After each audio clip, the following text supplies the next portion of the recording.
Hey everyone, I'm Jenny Owens. Welcome back for another Midweek check-in. And this week we are talking about a topic that I don't think we've really covered much in our main reboot curriculums up to this point, curriculi. And it is the topic of self-sabotage. But if I think back to my life, my relationships, and a lot of people that I've seen go through reboot, it's a strange phenomenon that a lot of people face going through trauma. They're making a lot of progress.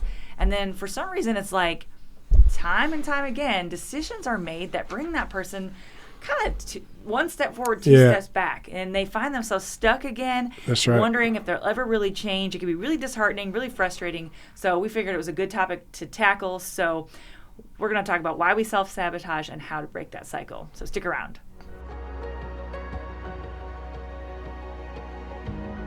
So have you ever found yourself in the frustrating situation where you just feel like you can't trust yourself to follow through on a goal or a commitment that you've made for yourself? If so, today's check-in is for you. We're really excited to be bringing this topic to you. We're working on building off of some amazing material that was written by Ranella Adds It. We've referenced Chris and Ranella before. They're kind of the Papa and Mama reboot, I would say. Papa Reboot. They've written some incredible curriculum. Their new album drops this fall. The Combat Trauma Healing Manual and When War Comes Home. And they've written a lot of stuff for Reboot on the topic of trauma and healing. And so Ranella has some great teaching on this topic. So we're bringing in some of that. But let's talk about why trauma survivors self-sabotage and, more importantly, how we can help them to stop. So, Evan, what exactly is self-sabotage and why do so many of us do it? I want to give a real-time example of self-sabotage, which was taking a piece of gum immediately before this podcast and thinking I could chew the gum and talk on the podcast. That is a example of setting myself up for failure. So we're going to see how that goes. So if you hear me popping bubbles in the middle, it will be me. You know, self-sabotage, it's really exactly what it sounds like. It is undermining our own progress. It is becoming our own enemy. Yeah. Let's just quickly name off. What are some examples that we've seen in reboot groups of self-sabotage? Somebody toss one out. I'll start with one. Procrastination. They're like, oh, I'll have that difficult conversation later. I'll go get the help I need later. What's another one? I don't know if you guys have any that come to mind. Relationship. Okay. Like burning bridges for relationships. Yeah. I mean, kind of picking up an old addiction. Yeah. Yep. I've seen that. I've seen people also pick fights. It's like they start to finally heal a relationship, and all of a sudden it's like, can't have that kind of peace, right? Yeah. I could probably go on and on, but the point is that fear, self-talk, all these things, really what self-sabotage is, in its core essence, I think, is building prison walls out of our own negative beliefs. It's building prison walls that are going to keep us imprisoned with our own words, our own actions, our own beliefs. Because out of belief comes action. Yeah. Right? What we believe we should do, et cetera, that's how we're going to respond. And so I've seen people who build entire homes, brick by brick, they have a low self-esteem. They have low self-worth. And because of that, every time they get a good thing, they can't hold on to it because they don't feel like they're worthy of it. Yeah. Right? Or someone else, they finally have an opportunity. They have a chance for a promotion at work. They have a chance to do a transition in their career, but because of fear, they can't take the opportunity. Yeah. Or someone feels so much shame that they will limit their own potential. When God's called them to something and opened up a door, they'll be like, nah, I'm good. I still have this stuff I need to do first. And they kind of exist in this perpetual cycle of someday I'll get there, like someday I'll do that. And so I think that what happens is we've built these walls up with our negative beliefs. We've started self-sabotaging. We can't ever get to the stage of true momentum. Like we can't ever get to the stage of true healing. So we sort of into this, every time we get just far enough, it's like, well, we hit reset and we have to start at the beginning. I mean, I think I've also seen it where people have made enough progress, gotten to a certain level in their healing where they and others have higher expectations of themselves. And I feel like that is something that triggers like you said, a fear response or a doubt, a self-doubt. And it's like, they're like, I can't live up to these people's expectations, so I'm just going to step out by doing this negative thing to myself and bringing myself right back down. Because it's like with you ever heard the thing with like teenagers, like some of them, if they have lowered expectation of themselves and others, they won't miss as badly. But if they start having high expectations of themselves and others, there's a chance you could fail. And the fear of failure, the fear of falling short, letting yourself down. really creates a cycle of self-sabotage. I think having high expectations for yourself sometimes is a new phenomenon for a lot of trauma survivors coming through Reboot. It's a new thing, and that's why I think we have a lot of grace for this, because there's a learning curve, but we don't want to let people stay in it. We don't want to just say, well, that's your pattern, and we're not going to call you to a higher standard because you're not calling yourself to a higher standard. So Correct. I think this is a good topic to actually be talking about. So, Brian, what are some of the most common ways that people self-sabotage? Yeah, there's a ton, but I figured we'd just choose a couple to talk about today. One of the first being distorted self-view, right? So this fixation on your flaws and constantly comparing yourself to others, constantly assuming that you're not good enough even before you try, or you're not worthy of God's love and forgiveness, right? I think about that old thought process of like, I'm too broken to be healed. Damaged goods. I've sinned too much to be forgiven. Right. But that distorted self-view where the filter through which you see every opportunity and the filter, it shuts down the potential before it even starts. Right. So before you've lowered your expectations of others and yourself, you don't see yourself as overcoming, hard to bring down, faithful, hardworking, or even a leader. In other words, you don't see yourself as God sees you. Instead, you see yourself as this fraction of who you are, where your actions will largely be born out of how you see yourself. So this one's huge. That's really, another one that comes to mind is this pattern of undermining relationships. Sometimes we've seen that where people, they're kind of like their relationships start becoming more stable and more healthy, and then it's like a switch goes off and people start picking fights unnecessarily. They start isolating. They start to do things that sabotage that healthy relationship. And I'm, kind of thinking back through like why, and it may go back to like the cycle of chaos that we've talked about. It may go back to like seeking some type of rush, like, why do people stray outside of these stable relationships? Well, maybe it doesn't seem as emotionally exciting to them or something like that. Maybe they like the thrill and they use that as like the numbing, like the thrill of the fights and the whatever that brings about some type of numbing equation for them to help them to cope. I don't know. And I wonder how many of us think that's what love looks like. That love is a door slamming and people yelling. That love is that hate and love, anger and love go hand in hand. And if that's the type of home we grew up in, maybe they've never seen we begin to self-sabotage relationships. We don't even know we're sabotaging them. We just think that's what a relationship looks like. That it's normal for me to be selfish, to say, well, I'm not getting what I want out of this relationship, and then just bam, blast into somebody. And so what we don't realize is that's self-sabotaging, because again, that relationship can never grow enough. And so I think that's a really real one. That's a good one, Jenny. That's right. And it also makes me think of the negative outlook, right? Number 3, the negative outlook. A lot of us self-sabotage. No, that's great. Oh, sorry. Your eyes widened and you looked at me like I had just made a huge mistake. No, maybe I got a little bubble that I was popping, a little silent Sorry. internal. That was good. For those of you watching, I would like you to clarify, did my eyes widen? We're going to have a quiz later on. Put it in the comments. Okay, anyway. Number 3, negative outlook. Some of us self-sabotage through negativity, right? Thinking that nothing ever works out for me. Why bother? It's just going to fall apart anyway. So good things never last. And this mindset creates a self-fulfilling prophecy, because when you expect to fail, what you're doing is inviting it into your life. Right? Pessimism isn't productive, pure and simple. And like, so one of my greatest fears in life is failure. And part of it is because I grew up constantly being told that I was going to be a failure, constantly being told that, and I've shared this with Evan, I was voted most likely to end up in prison in high school, right? And so failure has always been this thing that has kept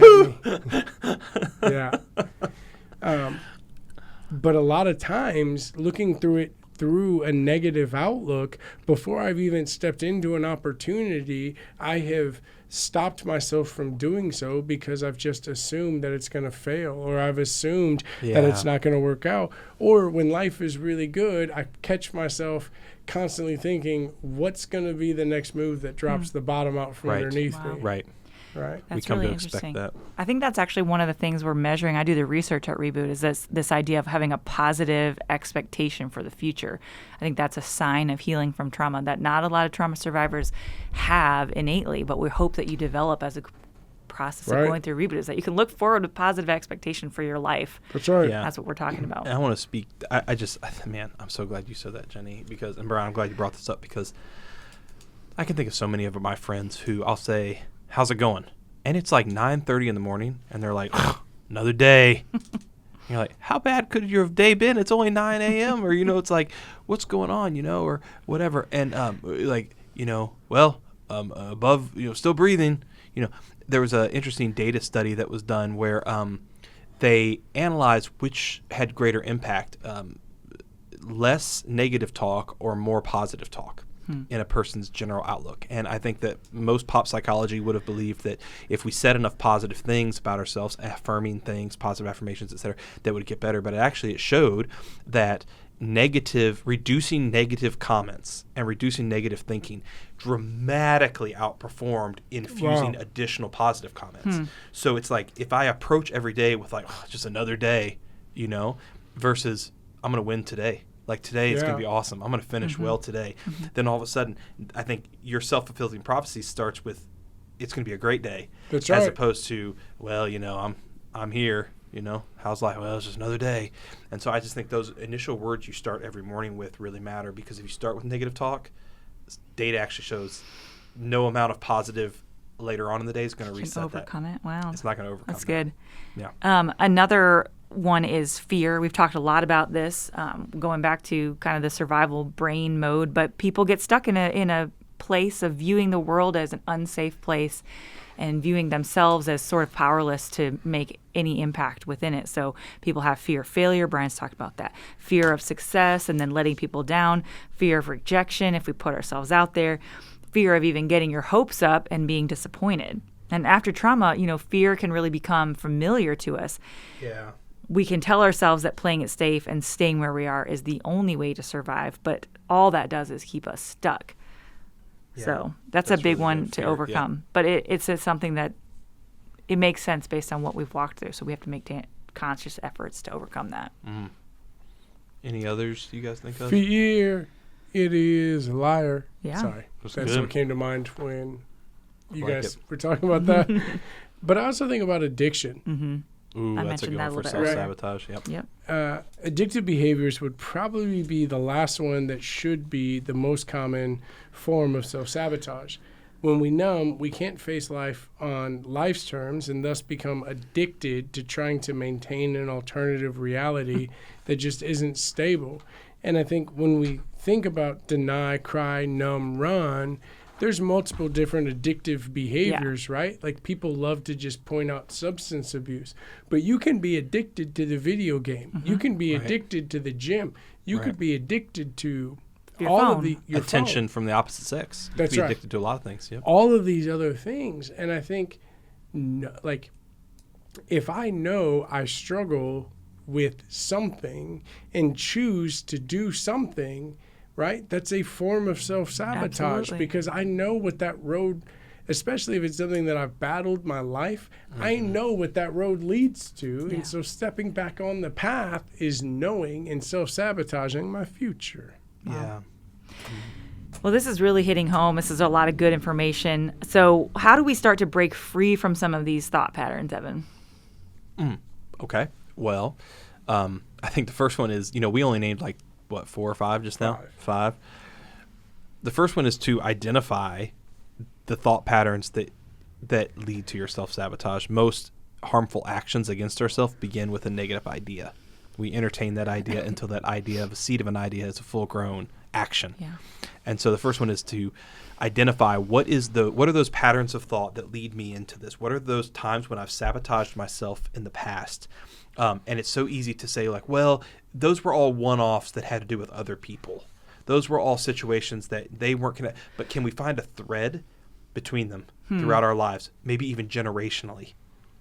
Can we look back at our parents or our grandparents and say, man, there's this thread of self-sabotage in my culture or in my family? And can we identify those behaviors and name them what they are, confess, get somebody accountable, going back to last week's Midweek check-in, and can we go through those? So the first step really is about awareness and clarity. The second is about interrupting that negative dialogue.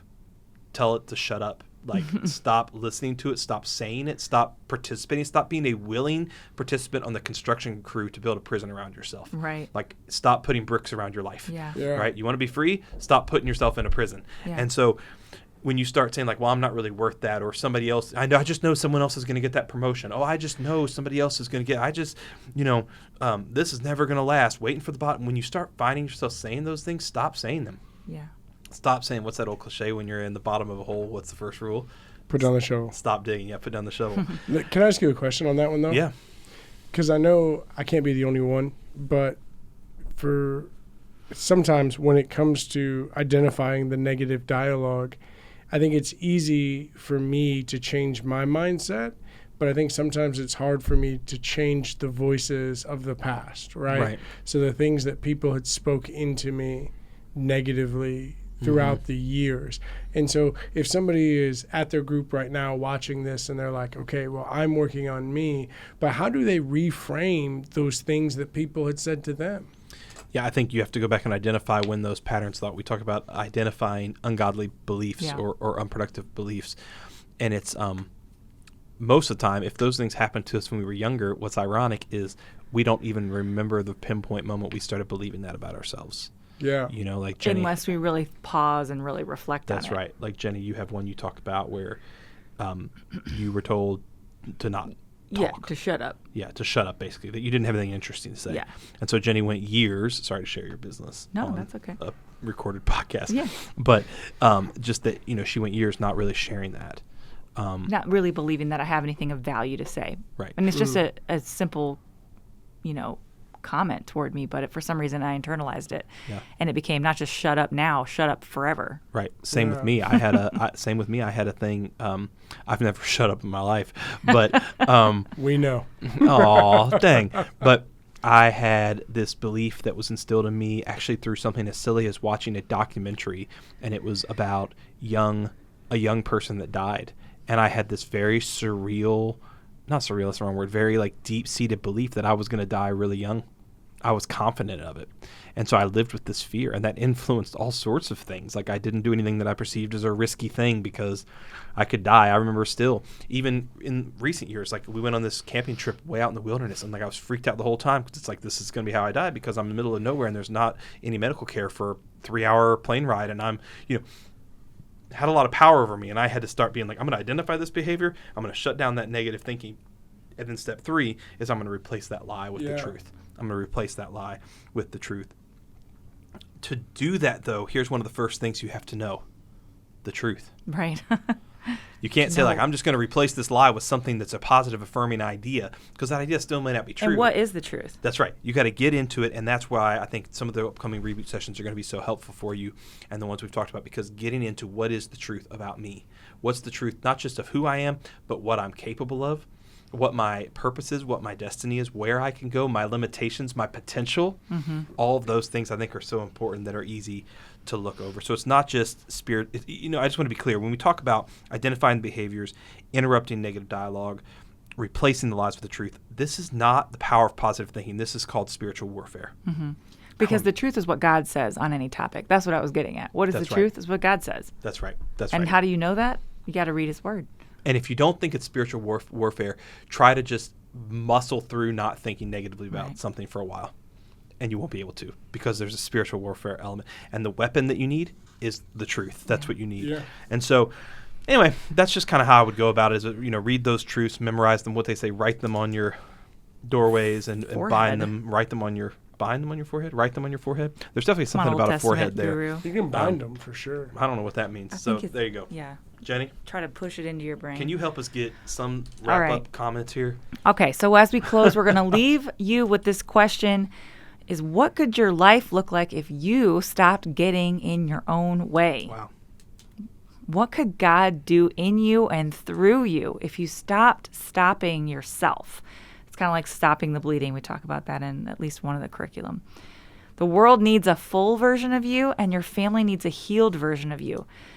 So 1 John chapter 4, verse 18 says, there is no fear in love, but perfect love drives out fear. So if you're struggling with fear or some of these limiting beliefs, some of these self-sabotaging behaviors, this week we want you to lean into his perfect love.